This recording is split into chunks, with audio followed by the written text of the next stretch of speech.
एक जिंदा औरत सिंहासन से निकलती है और राजा भोज को अयोग्य ठहराते हुए उन्हें उस सिंहासन पर विराजने नहीं देती। बेचारा राजा भोज अपना सा मुंह लिए उस दिन तो सभा से चला जाता है, पर अगले दिन फिर उसने सभा को एकत्रित किया और जैसे ही सिंहासन पर विराजने के लिए तैयार हुआ, फिर से सिंहासन से एक दिव्य पुतली निकली जिसका नाम चित्रलेखा था। फिर से किसी दिव्य स्त्री को सिंहासन से निकलते देख राजा भोज ठिठक कर रुक जाते हैं। सिंहासन से निकली दूसरी पुतली बोली, ठहरो राजा भोज, आप कहाँ मुंह उठाए सिंहासन की तरफ चले आ रहे हैं? इस पर विराजने से पहले ये तो जान लीजिए कि आप इसके योग्य हैं भी या नहीं। क्या आप नहीं जानते कि ये सिंहासन कभी महान राजा विक्रमादित्य का हुआ करता था? अगर आप में भी उनके जैसे ही गुण है तो आप अवश्य इस सिंहासन पर विराजेगा। द्वितीय पुतली चित्रलेखा की बात सुन चिढ़ता हुआ राजा भोज बोला, ऐसे क्या गुण थे तुम्हारे राजा विक्रमादित्य में? तब पुतली चित्रलेखा बोली, राजन, अगर आप उनके गुणों से परिचित नहीं हैं तो उनकी ये कथा सुनिए। इतना कहकर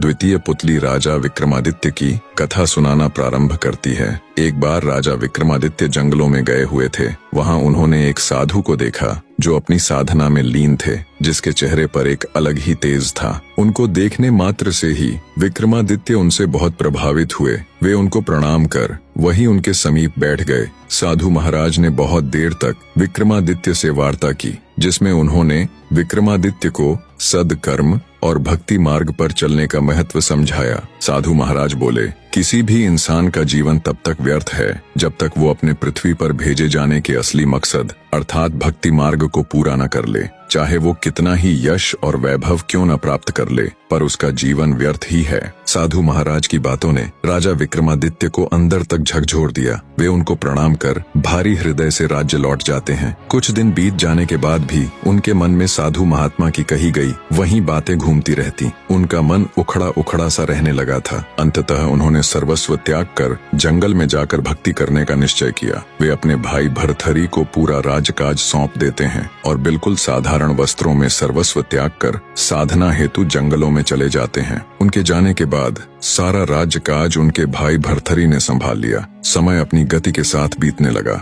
एक समय उज्जैन में एक तपस्वी गुरु गोरखनाथ का आगमन हुआ। गोरखनाथ राजा भर्तहरि के दरबार में पहुंचे। भर्तहरि ने गोरखनाथ जी का उचित आदर सत्कार किया, जिससे गुरु गोरखनाथ अति प्रसन्न हुए। प्रसन्न होकर गोरखनाथ जी ने राजा को एक चमत्कारी फल दिया और बोले कि यह खाने से वह सदैव जवान बने रहेंगे, कभी बुढ़ापा नहीं आएगा, सदैव सुंदरता बनी रहेगी। राजा भर्तहरि को वो चमत्कारी फल देकर गोरखनाथ जी वहां से चले गए। फल पाकर राजा भर्तहरि ने सोचा कि उन्हें जवानी और सुंदरता की क्या आवश्यकता है। चूंकि राजा अपनी तीसरी पत्नी रानी पिंगला पर अत्यधिक मोहित थे, अंततः उन्होंने सोचा यदि यह फल रानी पिंगला खा लेगी तो वह सदैव सुंदर और जवान बनी रहेगी। यह सोचकर राजा ने वो चमत्कारी फल रानी पिंगला को दे दिया। रानी पिंगला एक दुष्ट औरत थी। वो अपने पति भर्तहरि से नहीं बल्कि उनके कोतवाल से प्रेम करती थी। राजा भर्तहरि इस बात से बिल्कुल अनजान थे। जब उन्होंने अपनी रानी को वो चमत्कारी फल दिया तो रानी पिंगला ने सोचा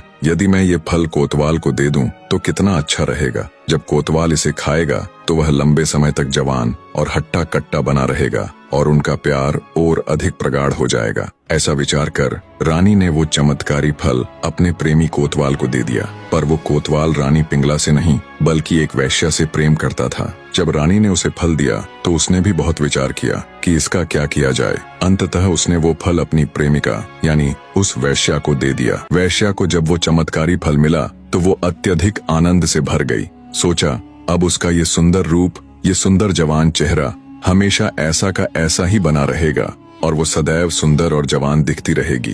पर अगले ही पल उसे ये सोचकर झटका सा लगा कि वो सदैव जवान और सुंदर बनी रहेगी तो उसे ये गंदा काम भी सदैव ही करते रहना पड़ेगा। ये विचार आते ही वो एकदम निराश हो गई और विचार करने लगी कि ये फल वो किसे दे। पूरी रात बैठकर विचार करने पर उसने सोचा इस फल के लिए जो सबसे योग्य और उत्तम व्यक्ति है वो है हमारे राजा। हाँ, इस फल की सबसे ज्यादा जरूरत हमारे राजा को ही है। वो हमेशा जवान रहेंगे तो लंबे समय तक प्रजा को भी सभी सुख सुविधाएं देते रहेंगे। मैंने अपनी पूरी जिंदगी में बुरे कर्म ही किए हैं, कम से कम मुझसे ये एक तो अच्छा कर्म हो जाएगा और हो सकता है राजा मुझे खुश होकर बहुत सी धन दौलत भी दे दे और मैं ये देह व्यापार भी त्याग दूं।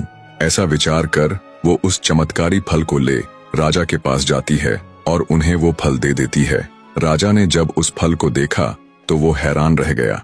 अनेकों तर्क वितर्क उसके दिमाग में एक साथ घूमने लगे।